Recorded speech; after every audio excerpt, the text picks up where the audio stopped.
Efficiency is the only way to truly own your time. We all feel that quiet guilt, don't we? That nagging sense that we're wasting the few hours we're given on things that don't move the needle.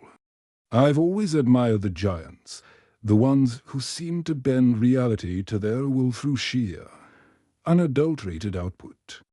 It's a seductive idea that if you just optimize your minutes, you can finally become the person you're supposed to be. So, I decided to stop wondering and just do it. I committed to a week of living in 5-minute increments, exactly like Elon. The first thing you realize is that 5 minutes is simultaneously an eternity and a heartbeat. It's enough time to send 3 emails, but not enough time to actually think about what you're saying in them. On Monday morning, the schedule felt like a warm embrace. There was no room for doubt because there was no room for anything. I woke up at the crack of dawn, skipped breakfast as instructed, and dove headfirst into the first block of the day. There's a strange, almost religious clarity that comes with having your entire existence mapped out on a spreadsheet. I think most people would agree that knowing exactly what to do next is the ultimate cure for anxiety. You don't have to choose. You just execute. Like a script that's already been written for a movie you're just starring in. By Tuesday, I was starting to see the results everyone talks about. My inbox was a graveyard of resolved issues. I was context switching between deep coding and financial planning with a speed that felt almost superhuman. I remember sitting there, my heart racing from the third cup of black coffee, thinking, this is it. This is the peak. I felt important, essential, like a gear that was finally spinning at the RPM it was designed for. You're probably nodding right now, because we've all been told that being busy is the same thing as being valuable. But then Wednesday happened. Wednesday is when the cracks usually start to show, though you try to ignore them at first. I noticed that I was staring at the timer on my wrist more than I was looking at the people I was talking to. A conversation with a friend became a series of blocks to be managed, a task to be checked off so I could move to the next thing. I found myself wondering, when did other people become input instead of, well, people? It's a small thought, easily pushed aside by the next 5-minute sprint toward a goal I couldn't quite remember choosing. I suppose that's the price of progress. You have to trim the fat, and sometimes the fat is just life. There's a dry sort of irony in working 80 hours a week to save the future while completely ignoring the present. I caught myself thinking that if I could just get through this block, the next one would be better. But the next one is just another 5 minutes of being someone else's idea of productive. It's funny, in a way. I was achieving more in a day than I usually do in a month, but I felt like I was disappearing. Have you ever noticed how a high-performance engine sounds when it's running at its limit? It's beautiful, but it sounds like it's screaming. I was screaming, too, but it was a very quiet, very efficient kind of scream that didn't disrupt the meeting. By Thursday, the physical toll started to manifest as a sort of phantom hum in my ears.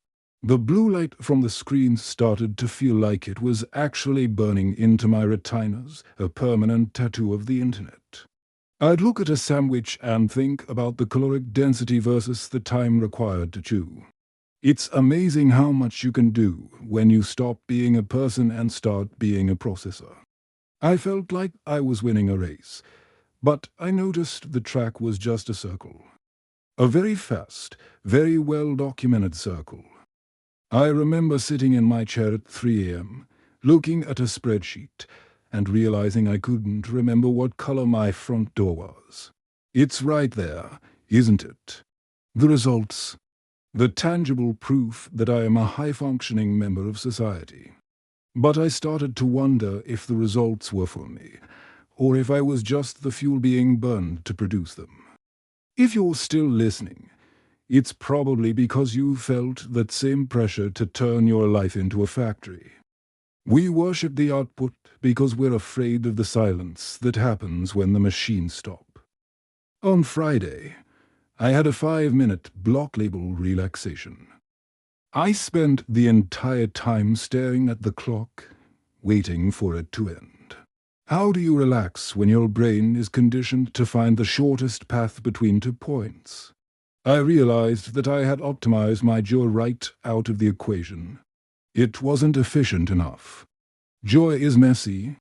It takes time. It doesn't fit into a 5-minute window between a conference call and a project review. I think I finally understood what it meant to be essential. It just means you're the part that can't be removed without the machine breaking. It doesn't mean you're the part that's enjoying the ride. There's a certain comfort in that, I guess, knowing that you're a necessary component of something bigger than yourself. Even if that something is just a pile of completed tasks and a very tired human being. I started to notice things that didn't quite line up with the dream of the super-productive life. Like the way my hands shook when I wasn't holding a phone. Or the way I couldn't finish a sentence without checking my email. I was owning my time, but I had never felt more like a slave to it. The clock doesn't care if you're happy.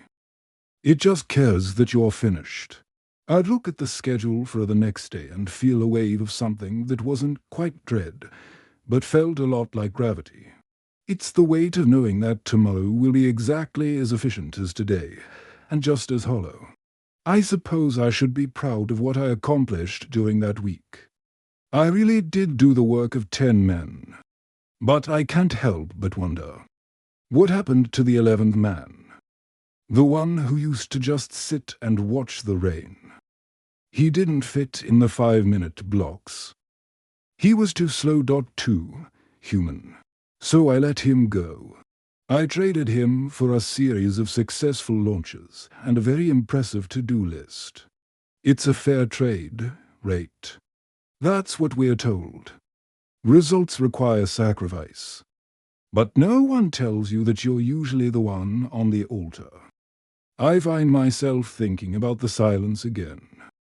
The space between the blocks where nothing is planned. We've been taught to see that space as a failure. A leak in the system that needs to be plugged with more doing.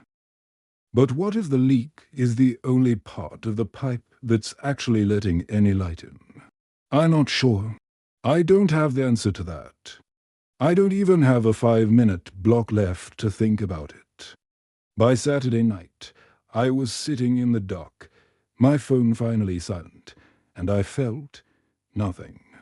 Not peace, not satisfaction, just the absence of noise.